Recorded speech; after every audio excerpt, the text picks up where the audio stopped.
Hrvatska ima čvrste razloge da sudjeluje kao punopravan sudionik u pobjedi nad fašizmom.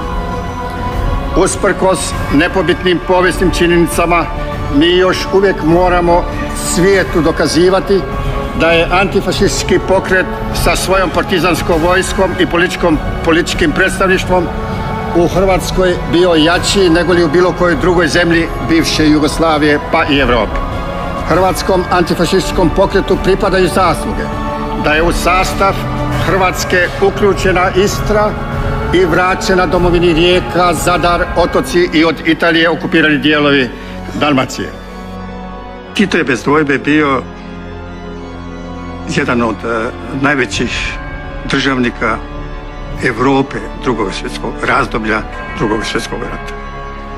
Bio je komunista, bio je marksist, ali je bio veoma pragmatičan političar i želio je ostvariti ravnopravnost hrvatskog naroda u okviru Jugoslavije, a želio je isto tako da i ta Jugoslavija, ta njegova socijalistička Jugoslavija bude ravnopravna u odnosu na Sovjetski savez, odnosno na Staljina.